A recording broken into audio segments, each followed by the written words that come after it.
Hello, I'm Russell Haythorne with Denver 7, and welcome to Denver Decides, a community partnership dedicated to accessible and transparent elections. The partnership includes the League of Women Voters, the Inter-Neighborhood Cooperation, and is presented by Denver 8 TV. Today, we are presenting a candidate forum in anticipation of the November 5th election. This election includes the candidates vying to represent District 1 as a member of the Denver Public Schools Board of Directors. District 1 is located in the southeast part of our city. Our format is a standard one. The candidates will be asked questions that have been submitted by the organizers of the forum. All of the candidates will answer all of the questions, and all of your responses will be timed. Our timers are out front where candidates can see them. So let's begin by meeting the candidates for District 1. The candidates are standing right to left, facing the audience in alphabetical order by their last names. Beginning to my right is Scott Balderman. Next to him is Diana Romero Campbell. And next to her is Radhika Nath. Let's welcome the candidates.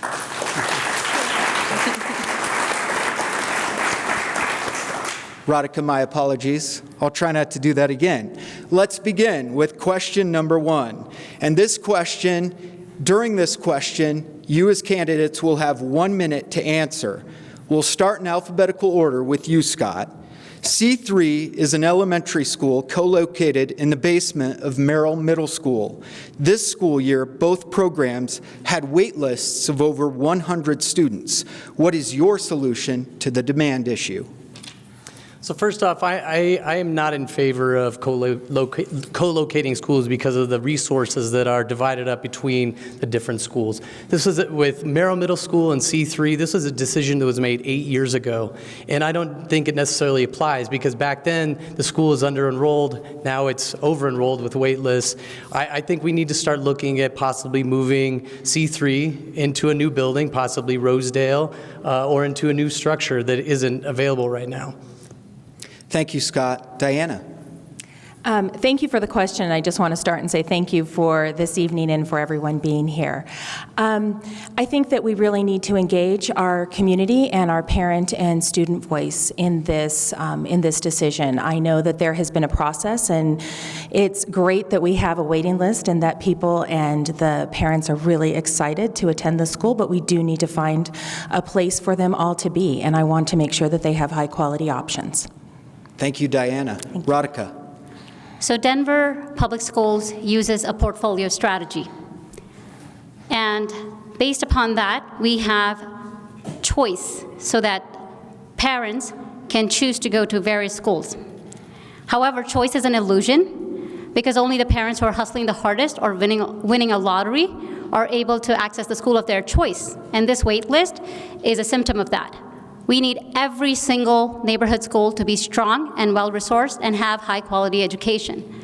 In order to do that, we have to have equitable funding. We have to make sure that all of the schools get the resources they need. Some of our schools are high-poverty schools in District 1. We need to make sure that those schools are equitably funded. Instead of which, what we have now is a case of a few schools where one is co-located within the other, different types of schools, and they are both struggling with wait lists, and other schools may not even have funding enough to meet the children's needs. Thank you, Radhika, and thank you all for your answers. Next question, and candidates, starting with this question, you'll have 30 seconds to answer. And Diana, it's your turn to answer first. During last year's teacher strike, who did you support, and how did you show that support? Right. Thank you for the question. I'm a parent of a DPS student, and I have a daughter who graduated from Denver Public Schools. And I don't know that there is one parent in this district that did not support our teachers. I really feel like we have that when I was during the teacher strike, I also had a full-time job, where I made sure and was asked by teachers to make sure that our out-of-school time program was available for their students across the district, and that is in Southwest Denver and in the far Northeast. Thank you, Diana. Radhika. So I supported the teachers. I am the mother of 2 children who have special needs, and yet I supported the teacher union and the teachers. What has happened in DPS is that we have a destabilized teacher workforce. We need professional teachers. That's what makes a good school district work for our children. I would support the teachers in every case to make sure that our schools are strong and that we're retaining the best and most experienced teachers and paying them better. Thank you, Radhika. Scott. My journey supporting the teachers during the strike began in late 2017 when our union rep from Lincoln Elementary School approached me looking for parent support. I continued following the strike for the next the negotiations for the next 16 months, and then which ended up going into a strike. I did sign-making parties, opened up a vacant rental property for our teachers to serve as a home base, and also did GoFundMe pages to help take some of the burden off of the teachers that were losing pay for those 3 days. Thank you all very much. We'll continue with question number 3, and Radhika, it's your turn to answer first. What is your understanding of the DPS definition of a failing school, and is it consistent with your definition? It is not consistent with my definition. One of the things that has made a DPS so unstable is that we are determining school performance frameworks based on a high-stakes test. And as a mother of children who have special education requirements, I know that my children will not test well. And this happens in many schools. And once the schools are ranked poorly for a couple years in a row, DPS goes ahead and closes those schools. We have schools that should not have such things happen. Schools, neighborhood schools, need to be strongly resourced and be able to stay open to serve our children. Thank you, Radhika. Scott. I agree with Radhika there. We are emphasizing too much on standardized testing, and to define what a failing school is. What I feel that we need to be focusing on is the whole child. If we are not supporting the whole child, that is what I would consider a failing school. Thank you, Scott. Diana. You know, as a parent, I don't think any of us want to send our children to any of our children to a failing school. I truly believe that we have measures and indicators to determine how well that school is performing. I am committed to making sure that all of our students have a high-quality educational experience. Thank you all very much. Let's continue with our questions for the candidates for District 1. And it's your turn to start again, Scott. Raise your hand, or this question actually is for all of you. Raise your hand if you have accepted an endorsement or a contribution from any sitting DPS board member. Oh. Diana, since you raised your hand, on what issues, if any, does your perspective differ from that board member? Thank you for the question. I have received contributions from a sitting board member and from a few sitting board members, and I think that they know what it takes to be able to serve on this board.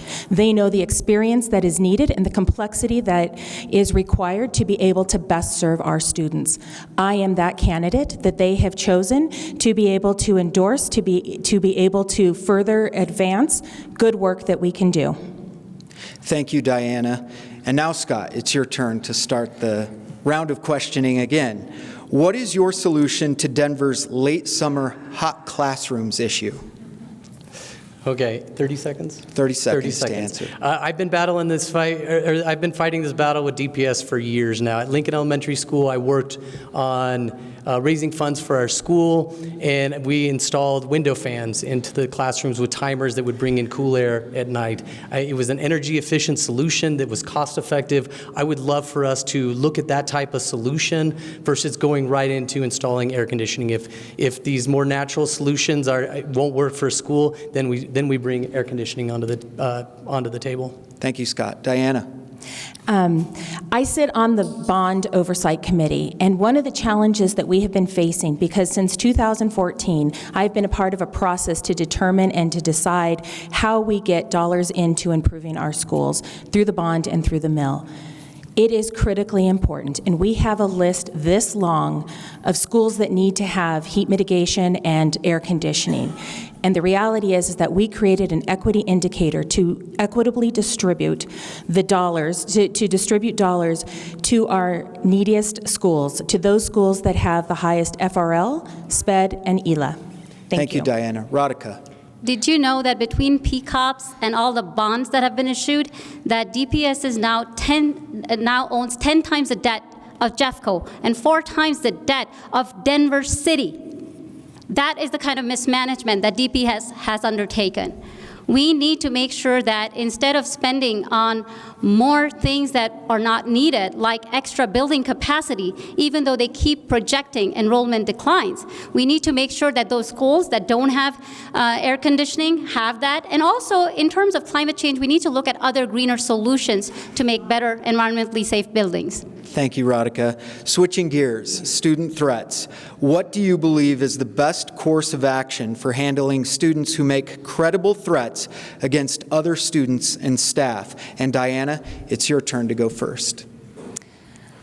I am committed to warm and welcoming school environments. It is critical that we create an atmosphere and a space for all of our students to feel welcome in their school. I am committed to making sure that mental health and social-emotional supports are available to our students before that even occurs. One of the things that we should do is to be able to partner with those resources that we have in our city, as well as our school district, to best support our children and our families. Thank you, Diana. Radhika. Nobody starts out as a violent offender.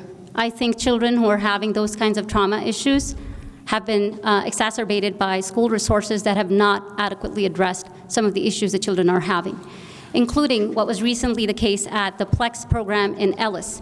A PLEX program is for pragmatic language and executive functioning, and yet in the news we were hearing about a child that was violently attacking others. There's something wrong if a child gets placed into a very high teacher ratio room, but that is not the right fit for that child. We need to make sure that we're serving all our children better. Thank you, Radhika. Scott.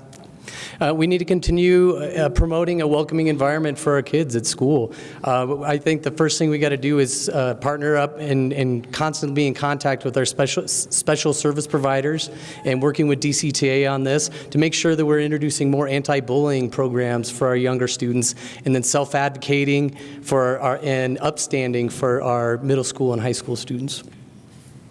Thank you all very much. We'll continue with the questioning, and Radhika, it's your turn to go first. Answer only with a number, please. What is the ideal class size for an average 7th grade class? 20. Scott. 25. And Diana. It depends on what the class is.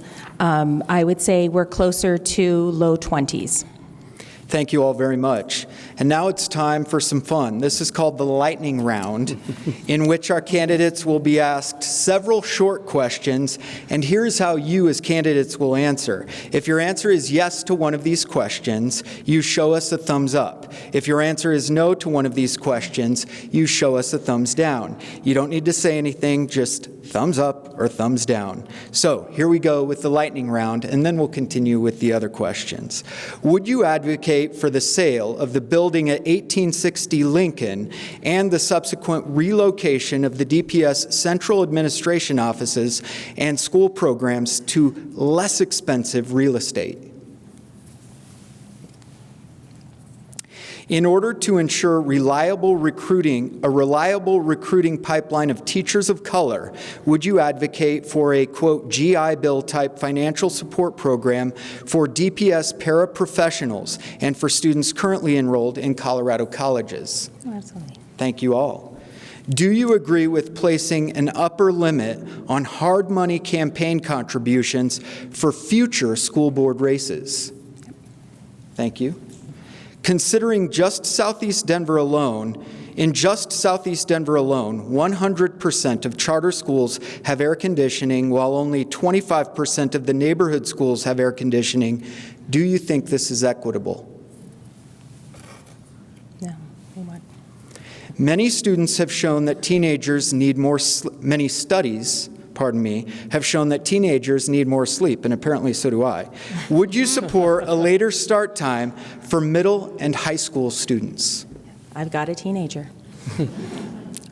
Based on Cora documents provided by DPS, nearly $4 million has been spent in the past 5 years on consultants and staff for the school performance framework unique to DPS. Meanwhile, the state offers a similar measurement also that is free That is apparently being used by all other Colorado school districts. Do you support continuing this duplicative process?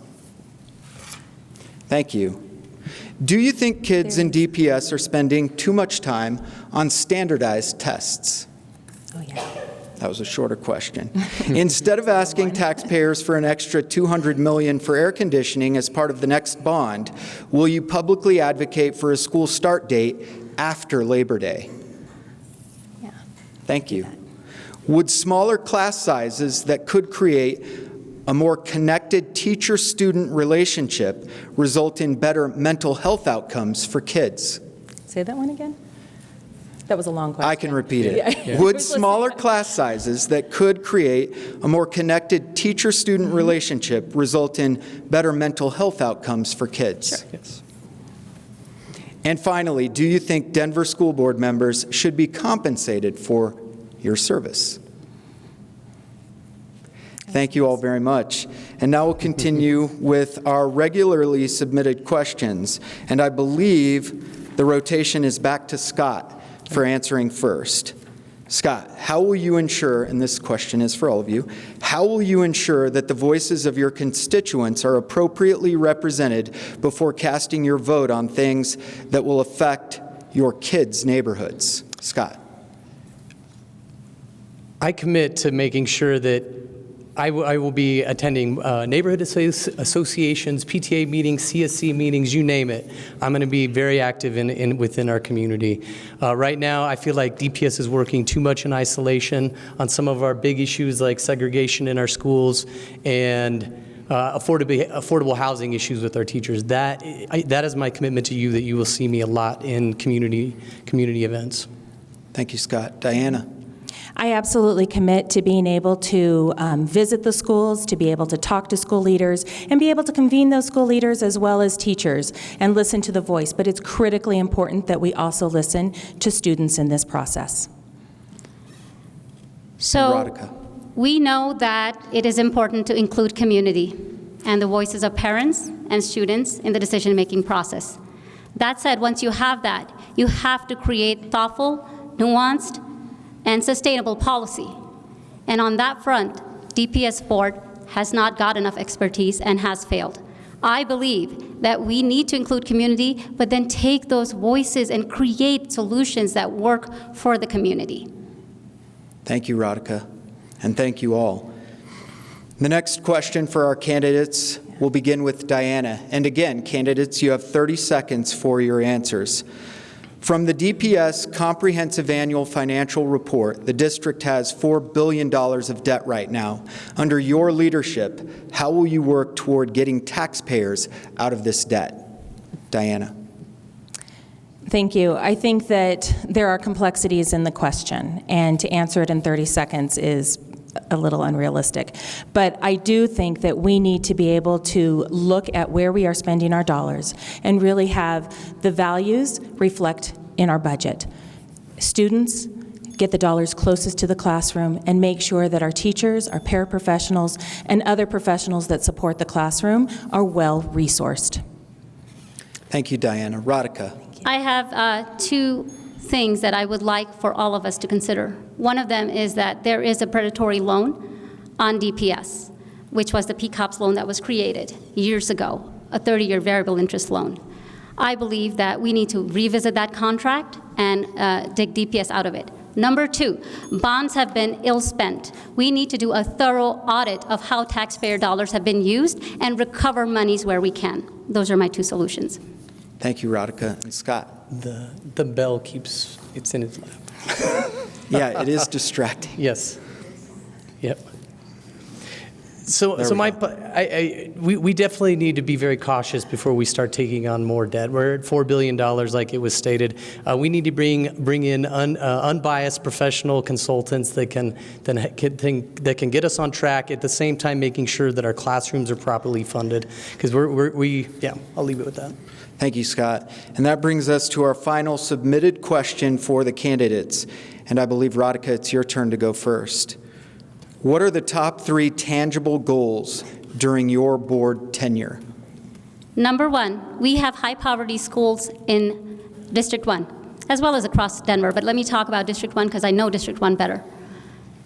I don't know why we are not equitably resourcing those schools. My children are in one of those schools. We need to not only equitably resource them, we need a different system of play-based learning in those schools. We need mental health resources. We need all of the extra resources, student-touching resources that make for better learners and also happy children. Thank you, Radhika. Scott? So my top 3 priorities would be making sure that our funding is reallocated from downtown administration programs into the classrooms. The second one is to make sure that we protect our high-quality teachers and paraprofessionals and special service providers by making sure that their rights are not being waived by our schools. And then last is that we're supporting the whole child. We're putting too much emphasis into standardized testing, and that really needs to be reevaluated. Thank you, Scott. Diana? I think first and foremost, we need to address the opportunity gap. We need to focus on this, and it starts early. It starts in early childhood. I have been an advocate for early childhood education my entire career. This is what I've done. I've advocated for women, children, and families, and I would continue to do so on the board. The second would be warm and welcoming school environments. I truly believe that we need to have a climate and support in our schools that have mental health and social emotional supports for all of our students. And the third? And a Go third, ahead. thank you very much, the teacher pipeline. Absolutely, recruitment and retention of additional teachers. Thank you, Diana. May I then go ahead and add my 2? You can add your Thank you 2. so much. Teachers, elevating the profession of teaching and retaining licensed professionals. And number 3, radical financial transparency from DPS. Thank you, Radhika. And thank you all very much for your thoughtful responses. And now we have a special guest to introduce you to. She is from the Denver Mayor's Youth Commission, Kalina Kulig. A round of applause for Kalina. We'll continue with our rotation. So Scott, you'll go first. Thank you. Given the large rise in gentrification stemming from population growth in Denver, how will DPS fit their standards of equitable education so as not to ignore these effects? I mentioned this earlier. I think DPS needs to stop working in isolation when we're dealing with our segregation, our gentrification of our neighborhoods. We need to be a partnership with our city and our city council people. So we're tackling this as a team versus I don't want to say adversaries, but and working in separation. Diana. Thank you. Thank you for the very thoughtful question. I appreciate that we are talking about gentrification and that the real issues that are happening in our community. I believe that we need to be able to address housing. We also need to address the minimum wage and a livable wage for all of our families. In addition to that, we also need to address and look at pipelines and ways for our young people to have success. Post-secondary success for me, and I think for I have a son who's a high school senior, is really looking not only at college, but for those who are not ready for college, other opportunities. Thank you, Diana. Could you please read the question for me again? Given the large rise in gentrification stemming from population growth in Denver, how will DPS fit their standards of equitable education so as not to ignore these effects? So one of the ways we do that is by partnering with municipal authorities, with human services, with the legislature, and making sure that we are meeting all the needs of the changes that are happening across our milieu. In terms of gentrification, when gentrification has happened, it has roiled certain communities, and we need to ensure that strong neighborhood schools are still the basis of those communities so that the people who are already living in them can afford to live there and grow strong neighborhoods. Thank you. Thank you. All, and thank you, Kalina. Another round of applause for Kalina.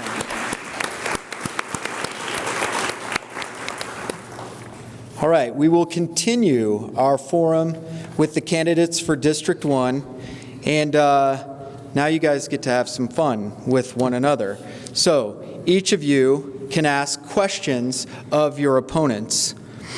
You'll ask one question of one opponent, and we'll start with Scott. Again, we'll be going in alphabetical order here, and each of you will have 1 minute for your response. So Scott, you can kick things off here. You can ask a question of one of your opponents. Only one, though? For now. Okay. So this campaign has been an amazing experience and a true test of willpower that has really changed who I am. I used to consider myself an introvert, but running for office definitely snaps you out of being an introvert for sure. What has been, Diana? Oh, okay, it's me. What has been your favorite part of the campaign, or how has this experience changed you as a person for the better? Right.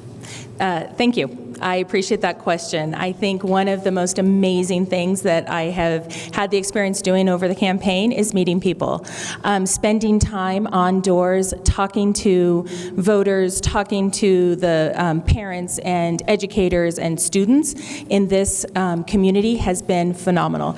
Absolutely one of the best things. I also know that how it has changed me is it really has, I think, solidified exactly what we know we need to do within Denver Public Schools. We do not need to, we need to make sure, let me say this, we need to make sure that we have our schools strong. We need to make sure that our families have choices. We need to make sure that all of our students have the opportunity to achieve their goals. Thank you both very much for the question and the answer. And Diana, now it's your turn. You can ask one of your opponents a question. And if you're chosen, you have 1 minute to answer.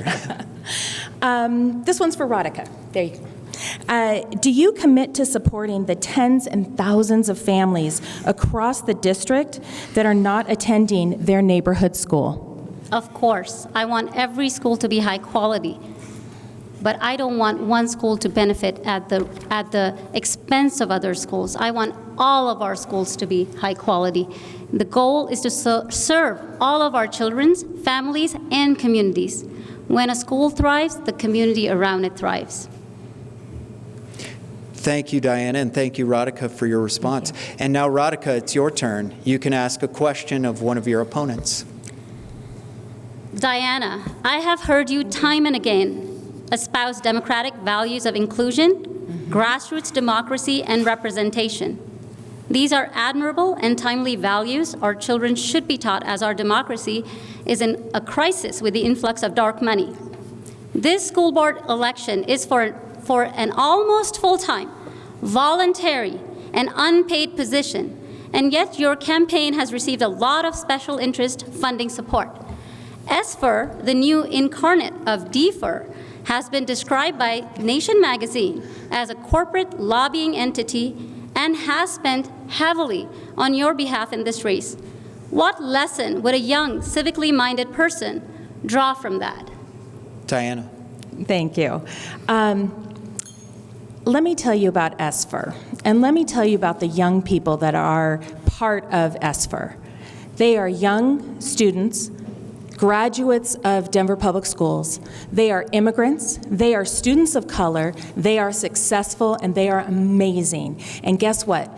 They are also in college right now, and they are out there knocking doors. And I appreciate that endorsement. I am proud to have young people who have been successful in our system, who want to give back, and who want to make a difference for Denver Public Schools. Thank you both. And Scott, now it's your turn again. You can ask one of your opponents another question. Okay, first, this will be for Diana again. And this is, I want to give credit to the Coloradans for the Common Good Forum, which is happening tomorrow night, but I thought they had an amazing question, and I thought we could talk about it now. So Diana, will you commit to voting no on any innovation plan that waives a teacher's right to obtain non-probationary status and/or articles agreed upon in the DCTA contract unless approved by the DCTA board? Thank you. And I appreciate that you like to ask me questions. It is critically important. And with the way that innovation schools and innovation school status is determined, it is the teachers, it is the educators, it is the school that determines what their innovation status is. I go back to engaging our educators, our school leaders, our students, and our families in that decision. Thank you both. Diana, your turn. You can ask one of your opponents a question. Great. This one's for you, Scott. South is a great school and has built a climate that students and families feel supported. Do you commit to supporting the choices families have made for their children to attend South, even though the vast majority are outside of the South High School neighborhood school boundary? I do support families' right to choose what school their child goes to.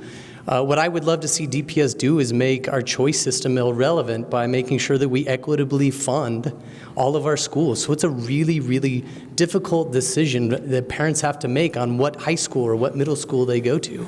If we can build a foundation and invest in these core resources, staff, curriculum in every school, it's going to be a really, really difficult decision for a parent to make.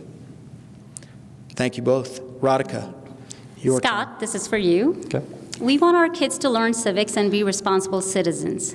This means knowing that our vote matters and that it is our duty to vote. In 16 years of being a registered voter in Denver, you have only voted once in school board elections. And with 5 weeks to go, your campaign is now 70% self-funded. What lesson would a young civically minded person draw from that? So in 2015, my son was a kindergartner at Lincoln Elementary School, so I was a new parent, not very aware of what is going on at DPS, and a lot of it is because DPS has kind of been flying under the radar. And in these elections, we've been getting more sustainable grassroots candidates running for the board. In 2017, I went to my first pro-comp negotiation session and became very aware of what is going on. And that was my first experience of seeing the disconnect between the district and our teachers. And one of the first meetings that I went to for those pro-comp negotiation sessions, I personally met the at-large candidates that were running, and I voted accordingly. Thank you all very much for your thoughtful questions and your responses. And that brings us to the end of our Q&A segments, and we now move to closing statements. Each of you will have 1 minute for your closing. Oh, one more round. Apparently one more round. So if you have additional questions for each other, and it appears Radhika does. So Radhika, we can start with you. Radhika, okay. One more question from one of your opponents. This question is for Diana. I think Diana's found a unicorn because she has found young students of color who are going to college and taking on student debt and able to support a campaign to the tune of $20,000, and that's only in the dark spending. So I'd love to know a little bit more because I would love to get some students that are that wealthy throwing money into other races as well, including towards Scott and me. Diana. I don't know what you're talking about, but this is what I do know. I do know that we have students of color who are in college, who are on a pathway for success. I know students of color have also taken pathways for apprenticeships and for internships, and I am actually rather offended by the comment to think that young students of color have to be rich in order to attend college. I did not say. I think that we have. I think that this is an indicator of my experience of having children that have gone through elementary, middle school, and high school, and I will advocate and fight for our students and our students of color and our LGBTQ students and our immigrant students when I am on the board. Thank you both. Diana, we'll go in reverse order here. Your turn to ask a question of an opponent. Thank you.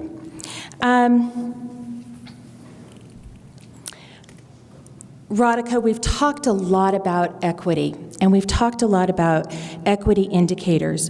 Are you willing to hold the district accountable in an equity indicator? Absolutely. That is why my first question, the first time I answered the top 3 priorities, was about the high poverty schools. Children are right now segregated as they were at the Brown versus Board of Education decision. In District 1, 5 of our high poverty schools our children with 80% FRL, minority children with special needs, and English language learners. I am absolutely committed to fighting for equity. What I find puzzling is that you also, which I find this so wonderful, that you and I both talk about equity for the children at risk and in need, and yet I know that Students for Education Reform has been acknowledged as a lobbying entity that is very much against the equity equation and is fighting to roil our system. So I would like you to partner with me and do the equity the way I think of it. Thank you both. Scott, your turn. I'm going to go back to my original question for Radhika. What has been your favorite part of the campaign, or how has this experience changed you as a person for the better?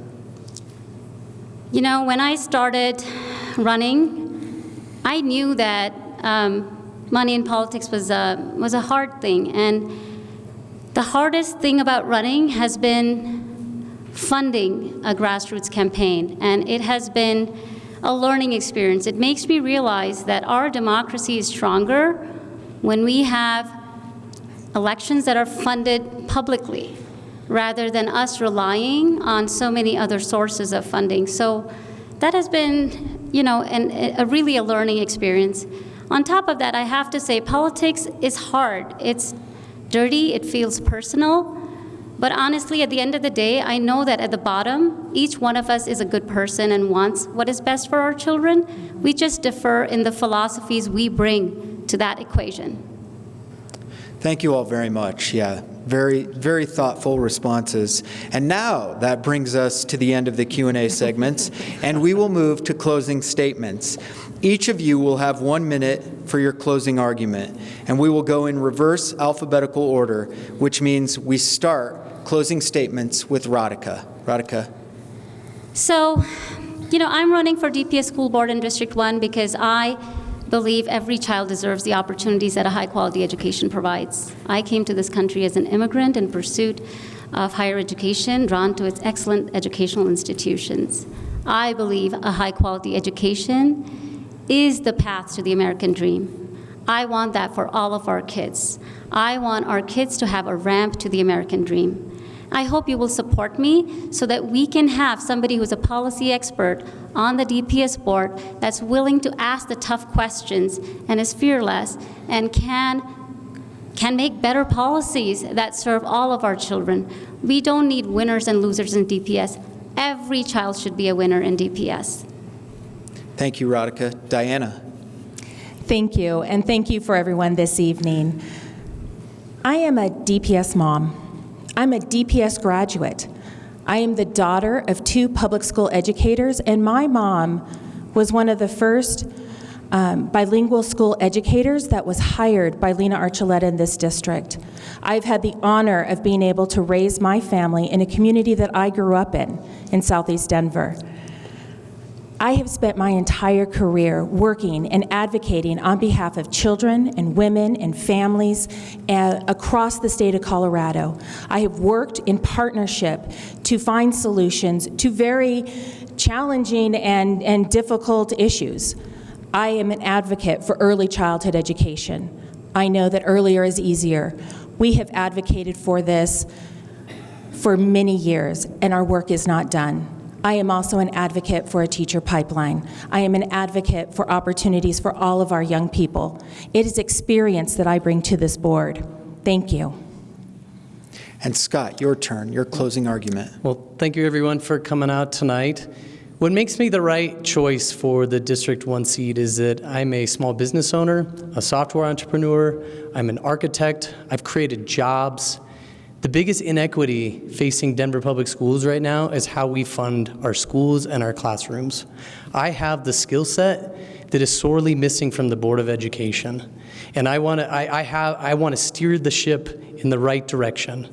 I'm incredibly proud to be the teacher union endorsed candidate with DCTA and the endorsed candidate for our paraprofessionals. Hope to get your vote on November 5th. Thanks. Thank you all so much. We appreciate the vivacious debate there at the end. And now, audience, it's your turn. Let's thank the candidates for being here this evening.